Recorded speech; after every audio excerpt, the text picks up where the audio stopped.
नमस्कार। हम स्टार्ट करते हैं जहाँ से हमने छोड़ा था, तो ध्यान से सुनिएगा। अंतर्जातीय संबंधों का स्थानांतरित विस्तार। किस प्रकार जो जातियां हैं वो धीरे धीरे एक नियम में बंध गई, चाहे जिसे कह सकते हैं जाति व्यवस्था। तो शुरू करते हैं। चूँकि जाति के भीतर ही शादी करने का नियम है, इसलिए हर एक के वैवाहिक संबंध प्राय उसी की जाति के होते हैं। नॉर्मली अभी भी ऐसा होता है कि शादी होती है तो व्यक्ति जिस जाति का होता है उसी में वैवाहिक संबंध ज़्यादा अच्छा माना जाता है। अंतर्जातीय संबंधों एवं जाति संबंधी अन्य मामलों का नियमन जाति पंचायत करती है। जो पंचायत होती है एक गांव की, वो निर्धारित करती है कि किससे विवाह करना उचित है, किससे नहीं, वो निर्धारित करती है। पहले ज़माने में ऐसा होता था कि वो निर्धारित करती थी, पर अब लोग अपने जाति में खुद ही विवाह करते हैं, जिसके सदस्य अलग अलग गांव के होते हैं। ब्रिटिश पूर्व भारत में जातीय बंधनों का क्षैतिज विस्तार तत्कालीन छोटे छोटे रजवाड़ों की राजनीतिक सीमाओं के अतिरिक्त सड़क एवं संचार की खराब स्थितियों के कारण नहीं हो सका। ब्रिटिश राज के कार्यकलापों यथा बेहतर सड़कों का निर्माण एवं रेल प्रणाली की शुरुआत, ये सब ब्रिटिश काल में हुआ। बेहतर रेल निर्माण हुआ, रेल सड़क व्यवस्था सुधर गई, सस्ती डाक व्यवस्था हो गई एवं मुद्रण व्यवस्था, एक पैसे की व्यवस्था चलने लगी। मुद्रण व्यवस्था के प्रचलन से देश का एकीकरण हुआ, देश कहीं न कहीं इसमें बंध गया और अंतर्जातीय संबंध तेजी से बढ़े, क्योंकि एक दूसरे से नियमित संपर्क एकीकरण हुआ और अंतर्जातीय संबंधी तेजी से बढ़े क्योंकि एक दूसरे से नियमित संपर्क बनाना आसान हो गया। लोग अब बाहर जाने लगे गांव से, और इस प्रकार एक जाति से दूसरी जाति के जो संबंध थे वो बेहतर होते चले गए। जाति संघ बने जिन्होंने जाति विशेष के सदस्यों के कल्याण के लिए कार्य किए, अपनी जाति के लिए कार्य शुरू कर दिए। शैक्षणिक संस्थाएं और छात्रावास स्थापित किए गए, शिक्षक जो विद्यालय खोले गए और छात्रावास स्थापित किए गए और ज़रूरतमंद सदस्यों को वजीफ़ा प्रदान किया गया। प्रत्येक जाति ने अपने सदस्यों की जीवन यापन प्रणाली को नियमित करना प्रारंभ कर दिया, ताकि संस्कृतिकरण के माफिक जाति गतिशीलता सफल हो सके, ताकि जो भी गरीब वर्ग है जाति की, उनके कल्याण के लिए काम शुरू हो गए। कई जातियां अपनी ही जातियों के लिए काम करने लग गए, समूह बना लिया धीरे धीरे, तो ये सारी चीज़ें ऐसे होने लगी। कहीं न कहीं हर जाति अपने आप को एक श्रेष्ठ फेमस होने के लिए भी लोग दान देने लग गए। इस प्रकार एक जाति व्यवस्था धीरे धीरे बढ़ती गई। पिछले 60 वर्षों की अवधि में जाति की क्षैतिज समानांतर एकता में वृद्धि हुई है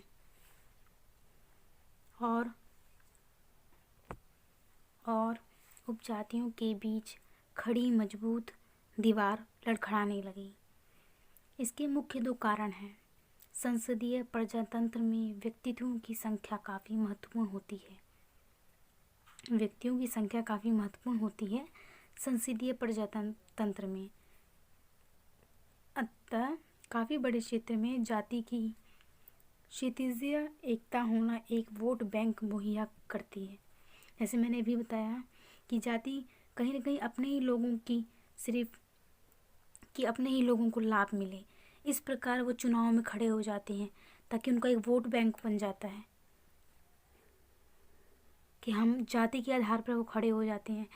जैसे अगर एग्जांपल दूँ मैं, तो जैसे क्षत्रिय हुए, यादव हुए, इस प्रकार ये खड़े हो जाते हैं और वोट जाति के आधार पर लेते हैं, ना कि अपने काम के आधार पर।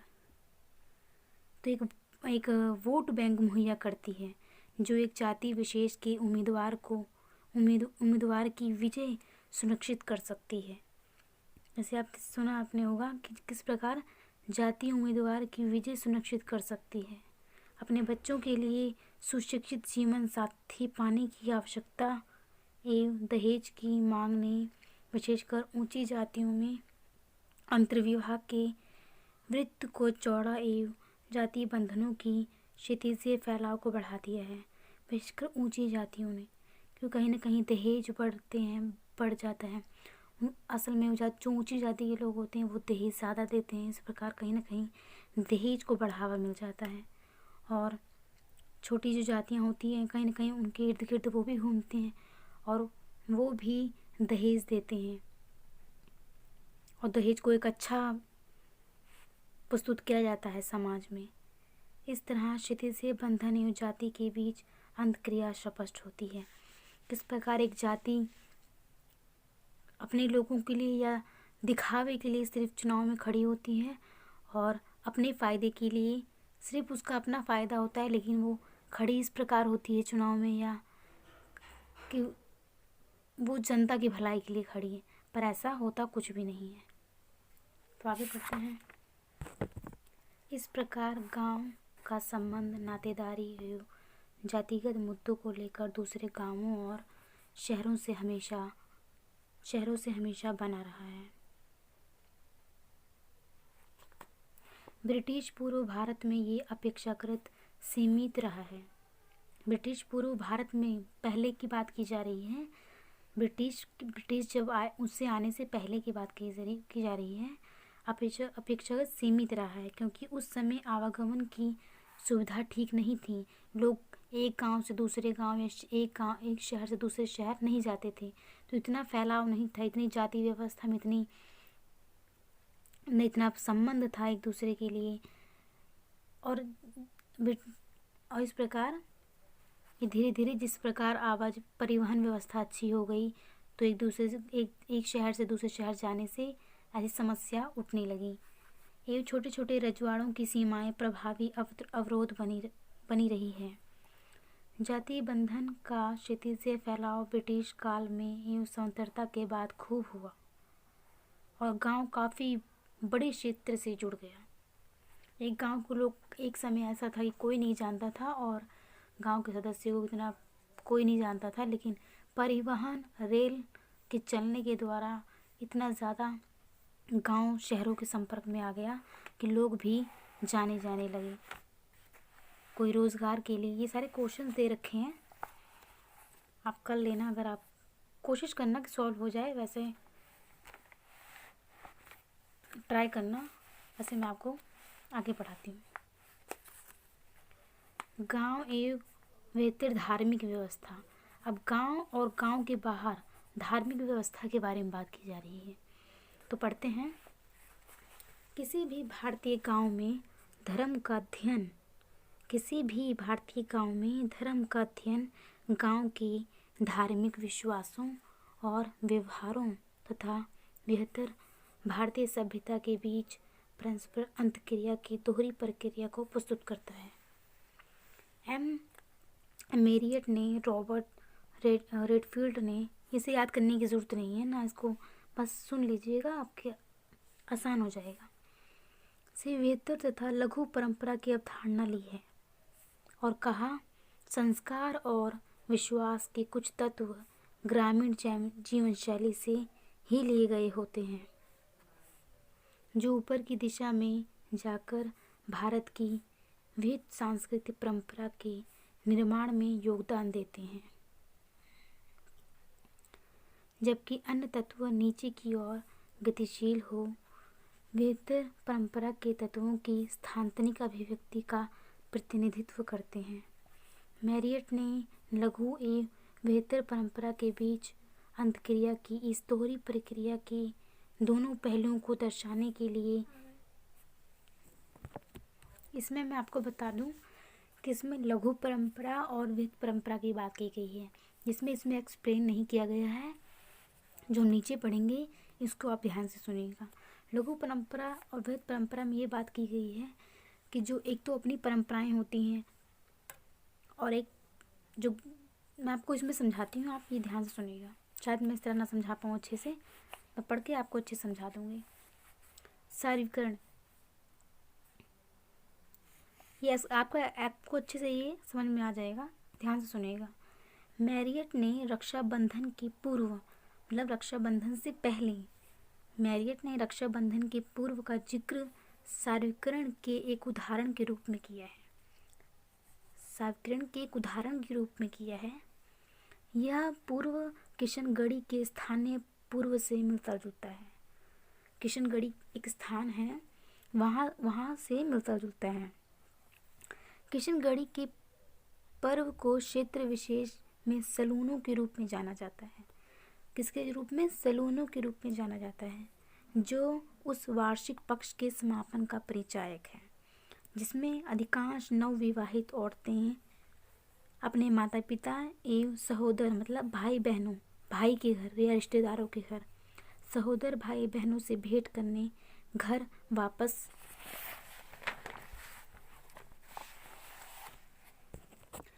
वापस आती हैं। सलूनों पूर्व के रोज बहुत सी पति अपनी पत्नियों को वापस लिवा लेने उनके गांव पहुंचते हैं। अपने पतियों के साथ वापस जाने के पूर्व पत्नियां एवं उनकी अविवाहित बहनें अपने भाइयों के प्रति प्रेम का प्रदर्शन उनके सर एवं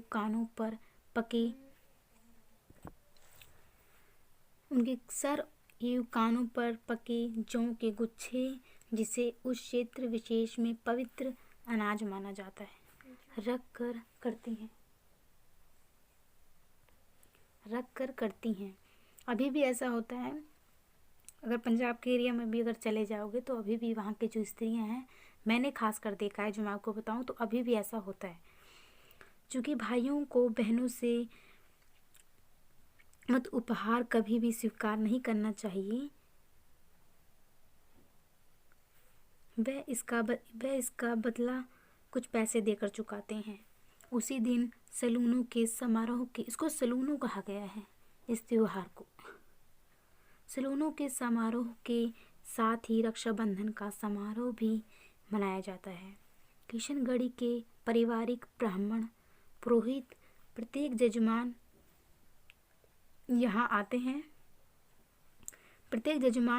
के यहाँ जाते हैं और उसकी कलाई पर पवित्र धागा बांधते हैं। वह जजमान को आशीर्वाद भी देते हैं। बदले में जजमान पुरोहित को कुछ रुपए देता है।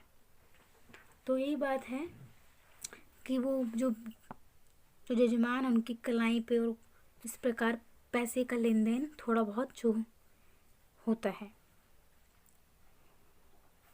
क्योंकि किसी भी पुरोहित से कोई भी मृत उपहार स्वीकार करना श्रद्धाहीन माना जाता है।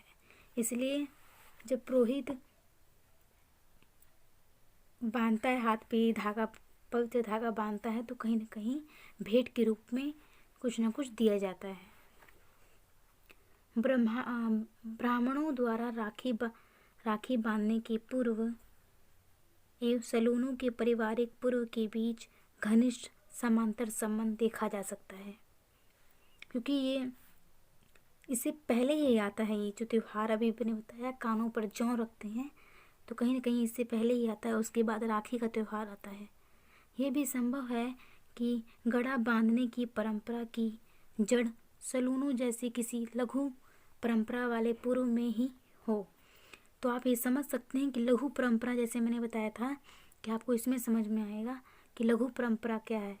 तो लघु परंपरा इसी को कहा गया है, लघु परंपरा वाले पूर्व में ही हो। पुरोहितों के गड़ा धागे एवं कंपनी निर्मित होते हैं। जो धागे होते हैं ये कंपनी द्वारा निर्मित होते हैं और जोगी कहे जाने वाले एक स्थानीय जाति द्वारा बेचे जाते हैं। इसमें ये भी बता दिया गया है कि किसके द्वारा बेचे जाते हैं धागे। किशनगढ़ी में कुछ बहनों ने अब इन गड़ा धागों को अपने भाइयों के कलाइयों पर बांधना शुरू कर दिए हैं। राखी के ये धागे डाक द्वारा भी दूर दराज के शहरों एवं नगरों में रहने वाले भाइयों के पास भेजने में सुविधाजनक भी है। तो आई थिंक आपको समझ में आया होगा कि लघु परंपरा किसे कहा गया है। यही जो सलूनों को ही कहा गया है लघु परंपरा, जो अपने भाइयों के जों के द्वारा जो एक त्योहारी समझ त्योहारी मनाया जाता है। कब मनाया जाता है? राखी से पूर्व। तो स्थानीयकरण के बारे में पढ़ते हैं। स्थानीयकरण या वेद परंपरा के तत्वों को नीचे की ओर लघु परंपरा में शामिल होने वाले एवं तत्पश्चात उसमें परिवर्तन या पुनर्द्वार होने की प्रक्रिया का अवलोकन कृष्णगढ़ी में मनाए जाने वाले गोवर्धन पूजा के समारोह में किया जा सकता है। तो इसमें आपको दो एग्जाम्पल मिलेंगे, एक सैलूनों वाला और दूसरा गोवर्धन पूजा वाला। तो ये दो एग्जाम्पल अगर आप आसानी से आप लिख सकते हैं, अगर एग्ज़ाम में कुछ इस प्रकार आता है तो लिख सकते हैं। गोवर्धन पूजा में बस ध्यान से सुनिएगा, आपको अच्छे समझ में आएगा। गोवर्धन पूजा के समारोह में किया जा सकता है। इस उत्सव की व्याख्या ईसा पश्चात 10वीं सदी में लिखी गई पुस्तक संस्कृत पुस्तक भागवत पुराण की एक कहानी से की जाती है। तो समझ लीजिए कि भागवत पुराण की एक कहानी का एक हिस्सा है ये कहानी कृष्ण द्वारा अपने ग्वाल सखाओं के साथ गोवर्धन पर्वत पर किए गए एक साहसिक कृत्य से संबंधित है। तो आप समझ गए होंगे कि कृष्ण भगवान से संबंधित है, जो अपने ग्वाल सखाओं के साथ गोवर्धन पर्वत पर उन्होंने एक साहसिक कृत्य किया था। इस कहानी में कृष्ण ब्रज के ग्वाल सखाओं को इंद्र जैसे महान परंतु दूरस्थित देवता के बदले में पास स्थित गोवर्धन पर्वत की पूजा करने को कहते हैं। जल के देवता इंद्र अपनी पूजा करने वालों के इस निर्णय से नाराज हो गए और ग्वालों एवं उनकी गायों को बर्बाद करने के लिए उन्होंने भीषण जलवृष्टि की, मतलब बहुत ज़्यादा वर्षा की, ऐसी वर्षा की कि आंधी तूफान आ गया। कृष्ण सबको आश्रय देने के लिए गोवर्धन पर्वत को अपनी उंगली पर उठा लेते हैं और सब बच जाते हैं। मथुरा जिले की इस वास्तविक गोवर्धन पर्वत पर प्रत्येक साल एक समारोह का आयोजन किया जाता है। तो मथुरा जिले में अभी ये आयोजन होता है। किशनगढ़ी में इस पूर्व ने कुछ घरेलू विवरण भी अपने में शामिल कर लिया है। यहाँ के लोगों ने गोवर्धन का अर्थ गो प्लस वर्धन के रूप में न स्वीकार करके गोवर्धन मतलब गोबर ही धन है, जो गाय की माता होती हैं उनके गोबर को ही धन कहा है, न कि गोवर्धन को कहा है। तो स्वीकार न करके गोवर्धन के रूप में व्यक्त करना प्रारंभ कर दिया है। इसलिए प्रत्येक घर की औरतें एवं बच्चे गोबर का एक छोटा पर्वत बनाते हैं और उसके ऊपर वृक्ष का प्रतिनिधित्व करने के लिए पुआल एवं सूत सजाते हैं। गोबर के ऊपर मतलब गोबर से ही सारा कुछ सजाया जाता है और बनाया जाता है। उपलों से ग्वालों और गायों के छोटे छोटे मॉडल बनाए जाते हैं, जैसे कहीं पेड़ बना दिया, कहीं कुछ बना दिया। तो इस प्रकार गोबर से ही शेप दे दिए, मॉडल बना दिए जाते हैं और पर्वत के ऊपर रख दिए जाते हैं। शाम को प्रत्येक परिवार के पितृबंधु मतलब प्रत्येक परिवार के जो घर के सदस्य होते हैं, इसके ऊपर ज्योति जलाकर एवं पेड़ के चारों तरफ धागे बांधकर संयुक्त रूप से इसकी पूजा करते हैं। इकट्ठे होकर सब इसकी पूजा करते हैं और गोवर्धन बाबा की जय का नारा लगाते हैं। अगली सुबह धुनकर जाति के सदस्य को गोवर्धन गीत गाने के लिए पैसे देकर बुलाया जाता है, जिसके बाद पर्वत और मॉडलों को तोड़कर रोज के ईंधन के रूप में इस्तेमाल करने के लिए रख लिया जाता है। तो जिस तरह चूल्हे जलाते हैं तो उन मॉडलों को फेंकते नहीं हैं, उन मॉडलों को जब वो सूख जाते हैं तो उनको निकाल के खाना बनाने के लिए चूल्हे के रूप में उसको जला लेते हैं। लेकिन इस गोबर के एक भाग को सुखाकर अलग रख लिया जाता है, मतलब सारे नहीं करते, कुछ टुकड़ा रख लेते हैं, जिसका उपयोग होली के अवसर पर गांव के वार्षिक उत्सव अग्नि में सम्मिलित किया जाता है। अग्निदाह की जाती है, जिसमें दिवाली के मतलब होली के दिन, होली के से पूर्व। इस प्रकरण की प्रस्तुति सांस्कृतिक संस्कारों में स्थानीय तत्वों को शामिल करने के उदाहरण के रूप में की गई है। इस उदाहरण से हमें मालूम होता है कि वृत्त परंपरा का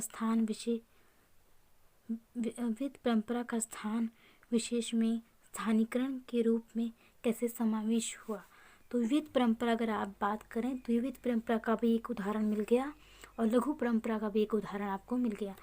तो आप पूरा अगर स्टोरी की तरह आप सुनेंगे तो पूरा एक पेपर में अच्छे से लिख सकते हैं कि गोवर्धन का एग्जाम्पल दे सकते हैं आप समझाने के तौर पर, और किस प्रकार गोवर्धन कहते हैं वहाँ के लोग, ना कि गोवर्धन। गोबर को एक हिसाब से, क्योंकि गोबर से सारे मॉडल्स तैयार किए जाते हैं, इसलिए गोबर को एक महत्वपूर्णता दी गई है। मेरिट ये मानते हैं कि सार्वत्रिकरण और स्थानीयकरण दोनों ही प्रक्रियाएं काफ़ी लंबे समय से विकसित हो रही हैं। अतः सामान्यतः किसी भी प्रक्रिया के विकास क्रम को सुनिश्चित कर पाना कठिन है। मतलब हर एक परंपरा काफ़ी पुराने समय से चली आ रही है और धीरे धीरे वो एक त्यौहार, एक परंपरा के रूप में विकसित हो जाती है और लोग उसको मानने लग जाते हैं।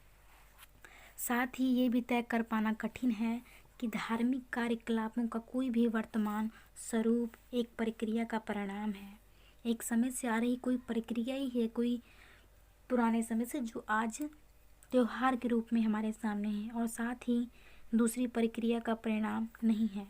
परंतु याद रखने योग्य महत्वपूर्ण तथ्य ये है कि समारोह के आयोजन से संबंधित मामलों में गांव की परंपरा और पूरे देश में व्याप्त परंपरा के बीच हमेशा कुछ देने और लेने की परंपरा विद्यमान रही है, और यही इस बात का परिचायक है कि कैसे गांव इस ढंग से आत्मनिर्भर संरचना नहीं है। धार्मिक कृत्यों तथा विश्वासों के संदर्भ में भी हमें गांवों का विहितर परंपरा से संपर्क दृष्टिगत होता है।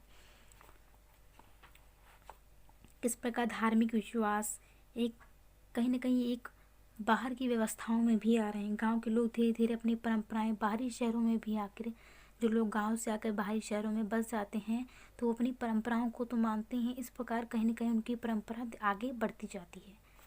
लोग देखा देखी भी उस परंपरा के हिसाब से वो भी करने लग जाते हैं। आप पढ़ते हैं विहित परंपरा एवं लघु परंपरा के बीच अंतक्रिया के कुछ और उदाहरण। तो और कुछ उदाहरण देखते हैं, आपको अच्छे से समझ में और अच्छे से आ जाएगा। M.N. श्रीनिवास एवं संस्कृतिकरण की अवधारणा से भी स्थानीय स्तर पर धर्म एवं अखिल भारतीय हिंदू धर्म के सांस्कृतिक पक्ष के बीच अंतक्रिया की झलक मिलती है। सांस्कृतिक तत्वों का विस्तार उच्च जातियों से होकर निम्न जातियों में पहुंचता है। संचार साधनों के विकास एवं शिक्षा में वृद्धि के परिणाम स्वरूप ब्रिटिश काल एवं उसके बाद की अवधि में संस्कृत के धर्मशास्त्रीय विचारों के विकास में वृद्धि हुई है। पश्चिम टेक्नोलॉजी आधारित रेलवे, मुद्रण press, radio, film, television, computer, internet तथा फ़ोन ने संस्कृतिकरण को फैलने में मदद की है। कहीं न कहीं लोग अब इस नई टेक्नोलॉजी से जुड़ रहे हैं और पुरानी जो सोच है उससे कहीं न कहीं पुराने जो विचार हैं उससे बहुत आगे बढ़ रहे हैं। इन्होंने रामायण और महाभारत सदृश महाकाव्यों और मीरा, तुलसीदास आदि जैसे संतों के जीवन से संबंधित धार्मिक कहानियों को लोकप्रिय बनाया है। टेलीविज़न के माध्यम से कितना लोकप्रिय, जैसे रामायण, तो हिंदू धर्म की रामायण, हमारे धर्म की जो रामायण है सबसे महत्वपूर्ण है। और किस प्रकार वो टीवी के माध्यम से दिखाया जाना, तो ये कहीं ना कहीं और लोगों के लिए भी इसमें अच्छे विचार होते हैं। इस प्रकार ये फैलते लोगों को अच्छे दृष्टिकोण, अच्छा विचार प्रदान करते हैं और गांव इस तरह व्यापक विश्व का एक अंग बना दिया है।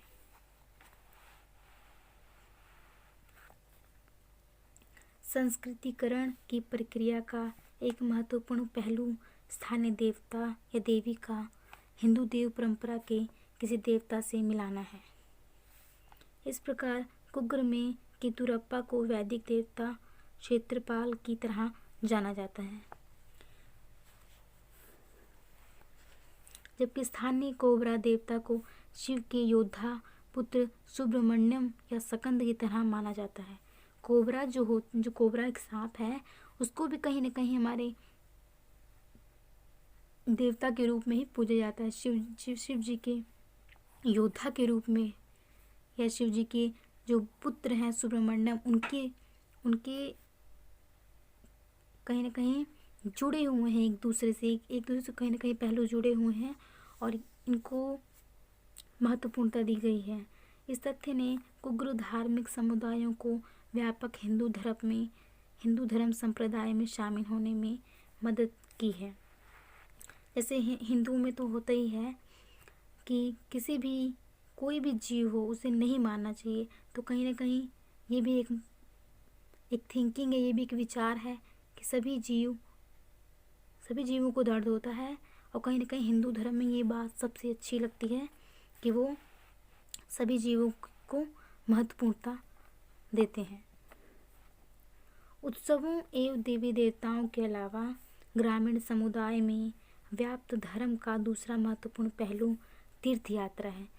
हिंदू में भी है, अन्य लोगों की बात की जाए, अन्य धर्मों के लोगों की बात की जाए तो उनमें भी है। तीर्थ यात्रा एक महत्वपूर्ण है। तीर्थ यात्रा केंद्रों ने भारत में दूर दराज से लोगों को अपनी ओर आकर्षित किया है।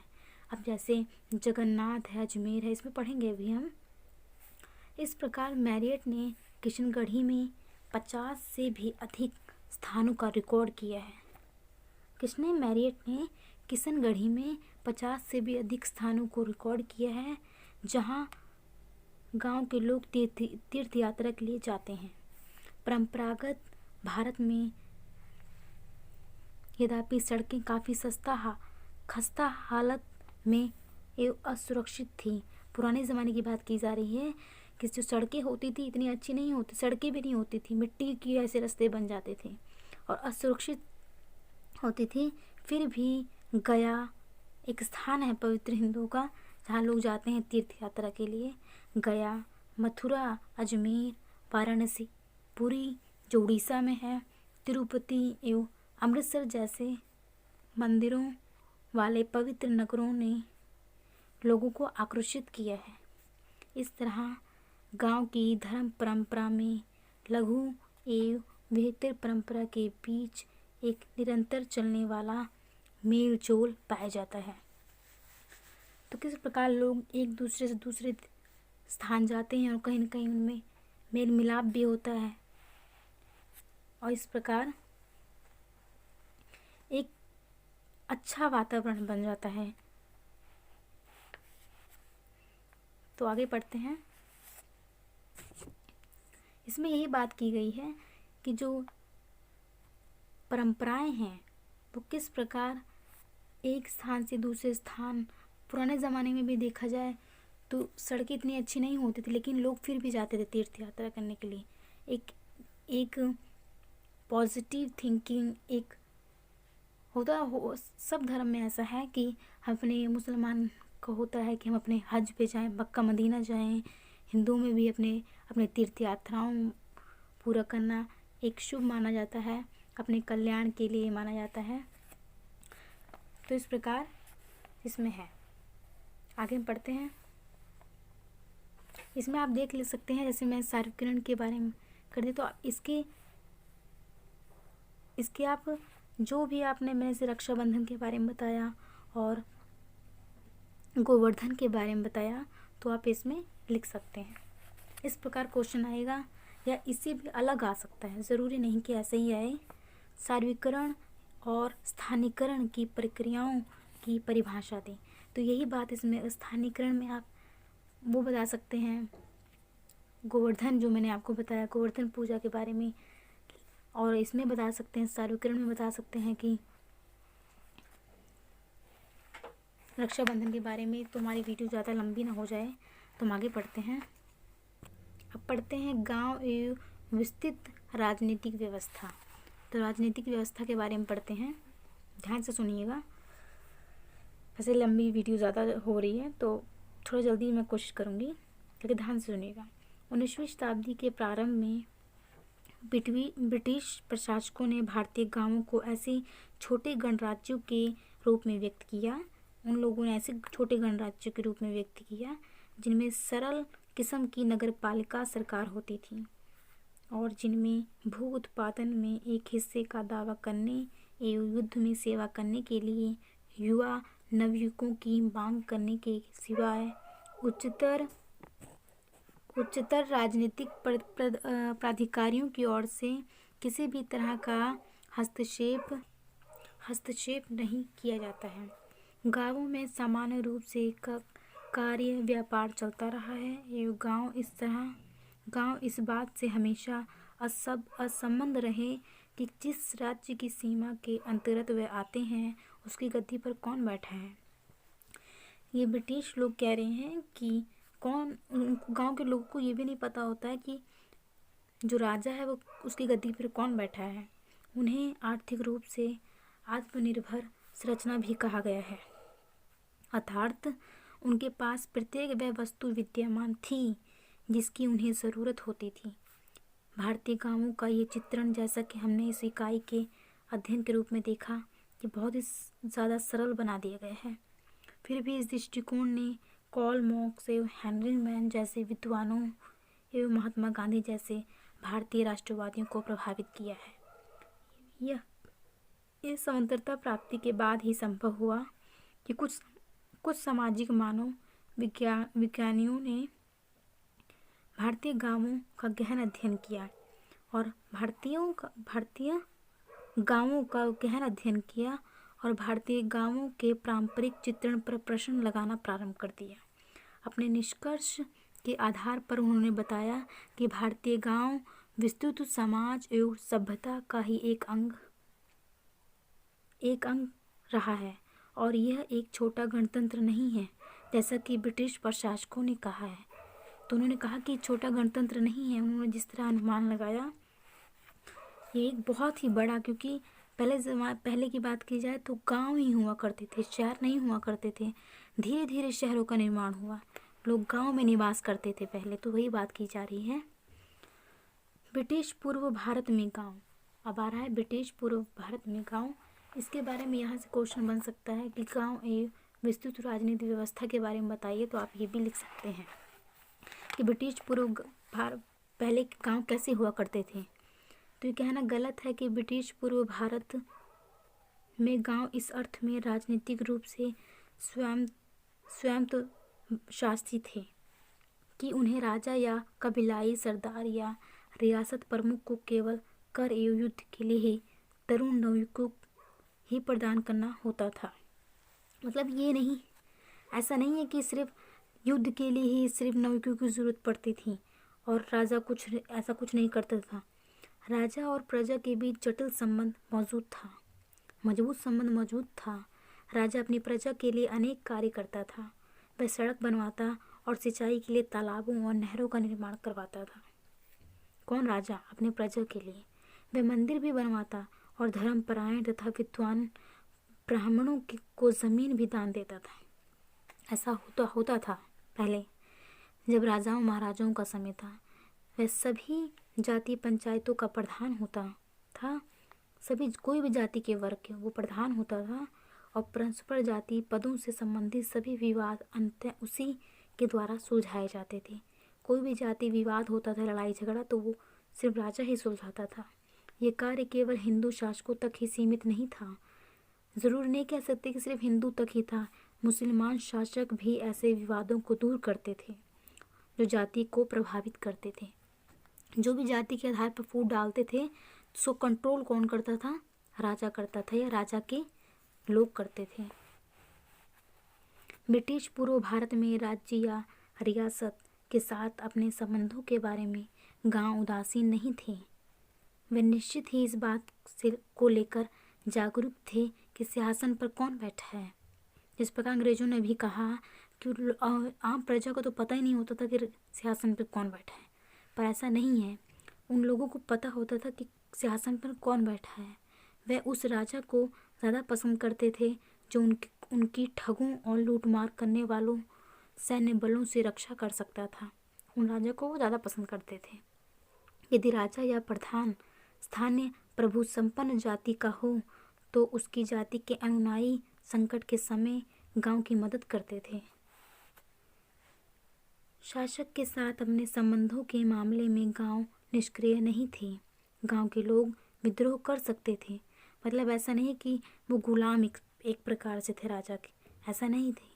वो विद्रोह कर सकते थे और कभी कभी सिंहासन पर विरोधी सत्ता को बिठाने में मदद भी करते थे कि राजा अपनी मनमानी नहीं कर सकता था। उदाहरण के लिए कछार के दिमासा शासक को लें, जिसके बारे में समाजशास्त्र के पहले बताया हुआ है। अत्याचार के विरुद्ध सामूहिक संघर्ष करना गांवों में उपलब्ध दूसरा वैध अधिकार था कि वो अत्याचारों के विरुद्ध अपना एक संघर्ष कर सकते थे, लोग इकट्ठे हो सकते थे। निवास के लिए ज़मीन मौजूद थी, परंतु श्रम शक्ति की कमी थी और प्रजा द्वारा इस सामूहिक संघर्ष या पलायन की स्थिति में राजा को अपनी खेती करवाने में दिक्कत उठानी पड़ती थी और कभी कभी राजस्व से भी हाथ धोना पड़ता था। इस प्रकार गांव और शासक के बीच का संबंध मजबूत था। अंततः गांवों के बारे में कहना सर्वथा गलत है कि ब्रिटिश पूर्व भारत में गांव छोटे गणराज्य हुआ करते थे। यह ऐसा गलत है कि छोटे गणराज्य हुआ करते थे अंग्रेजों से पहले। परंतु ये भी एक तथ्य है कि सड़कों का ना होना और घटिया संचार साधनों की वजह से गांवों में केवल एक हद तक संबद्धता मौजूद थी और वे राजनीतिक व्यवस्था के उच्च स्तरों की राजनीति से अपने को पृथक रखे हुए थे। मतलब अपने को अलग रखते थे, इतना इन्वॉल्व नहीं होते थे। राजा ने गांव वालों को ये अधिकार दे रखा था कि वो रोज़मर्रा के मामलों में अपना प्रशासन स्वयं करें। कोई भी लड़ाई झगड़ा हो तो उसको खुद का निपटारा करें। मुख्यतः प्रभु संपन्न जातियों द्वारा निर्मित ग्राम पंचायतें स्थानीय मामलों में अपने अधिकार का प्रयोग करते हुए और अंतर्जातीय विवादों का समाधान करते हुए गांव में कानून एवं व्यवस्था बनाए रखती थी। अभी भी है ग्राम पंचायतें जो कहीं न कहीं कोई भी लड़ाई झगड़ा होता है तो सीधा सरपंच के पास ही जाते हैं, तो अभी भी ये मौजूद है। परंतु इस तथ्य को बढ़ा चढ़ाकर गांवों को गणराज्यों की उपमा देना अतिशयोक्त लगता है। मतलब अजीब लगता है या गलत लगता है कि छोटा गणराज्य कहा गया भारतीय गांवों को। आगे बढ़ते हैं। ब्रिटिश कालीन भारत में गांव। ब्रिटिश के समय भारत में गांव किस प्रकार थे? ब्रिटिश शासन ने गांव और शासक के बीच के संबंध को बदल दिया। किसने? ब्रिटिश शासन ने। राजनीतिक आधिपत्य के बाद जब राजनीति का अधिकार हो गया तो उसके बाद संचार साधनों के विकास का दौर प्रारंभ हुआ। इसकी बदौलत ब्रिटिश शासन को एक प्रभावी प्रशासन स्थापित करने में कामयाबी मिली। किसकी? ब्रिटिश शासन की प्रभावी प्रशासन स्थापित करने में कामयाबी मिली। पुलिस, राजस्व अधिकारी जैसे सरकारी मुलाजिमों की नियुक्ति गांव में भी की गई। ब्रिटिश सरकार ने कानूनी न्यायालय भी स्थापित किए। बड़े बड़े विवादों एवं दंड अपराधों को इन्हीं न्यायालयों में सुलझाना होता था। इसके परिणाम स्वरूप ग्राम पंचायतों के अधिकार में काफ़ी कमी आई। कमी किस प्रकार आई कि गांव पंचायतों के जो अधिकार थे ज़्यादा थे राजा के समय में, इनके समय में, अंग्रेजों के समय में उनके कम हो गए उनके अधिकार। वो अब जुल्म नहीं कर सकते थे अगर कहा जाए, या कुछ अपना नहीं कर सकते थे कि सिर्फ हम ही हैं। अब न्यायालय तक बात पहुंच जाती थी। आगे बढ़ते हैं। समकालीन भारत में गांव। स्वतंत्रता के बाद ब्रिटिश शासकों द्वारा लाए गए परिवर्तनों के अलावा संसदीय प्रजातंत्र और वैश्विक मताधिकार ने गांवों को बेहतर राजनीतिक व्यवस्था से अपने को अधिक जोड़ दिया। गांव के लोग अब न केवल ग्राम पंचायत जैसे स्थानीय निकायों के समुदाय का चुनाव करते हैं, बल्कि राज्य विधानसभा और संसद सदस्यों का भी चुनाव में भाग लेते हैं।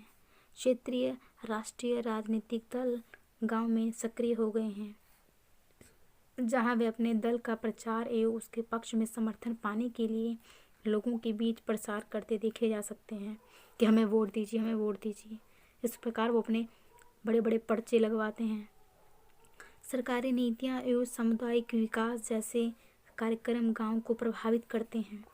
सरकारी नीतियाँ कि हम ये करेंगे, हम वो करेंगे, गांव को प्रभावित करते हैं, हम सड़क बनवाएंगे, लेकिन खास ऐसा कुछ होता नहीं है। बड़े बड़े पद पे बैठ के अपने झोला भरने में लग जाते हैं। ऐसा बहुत होता है, अभी भी ऐसा होता है। यद्यपि गांव एक राजनीतिक इकाई है जिसमें रोजमर्रा के मामलों में प्रशासन करने के लिए निर्वाचित पंचायतें होती हैं, फिर भी ये जिला प्रशासन का एक भाग है जो राज्य या प्रदेश का एक अभिन्न भाग होता है। राज्य भारतीय संघ का एक अंग है। राजनीतिक व्यवस्था के इन अलग अलग स्तरों में परस्पर अंतक्रिया होती रहती है। इसमें ही बात की है किस प्रकार राजनीतिक व्यवस्था है। कहीं न कहीं राज्य भारतीयों का संघ है, एक ऐसी सरकार है जो सब कुछ देखती है, लेकिन कहीं न कहीं परिवर्तन के द्वारा धीरे धीरे परिवर्तन हो रहे हैं और एक समय ऐसा आएगा कि शायद सब कुछ ठीक हो जाए। तो इसमें यही बात की गई है। आपने अगर ध्यान से सुना होगा तो आपको अच्छे से समझ में आया होगा। तो आज के लिए इतना ही रखते हैं। हमारा ये चैप्टर कंप्लीट हो चुका है। इस क्वेश्चंस दे रखे हैं, तो हमारा चैप्टर कंप्लीट हो चुका है। आगे हम चैप्टर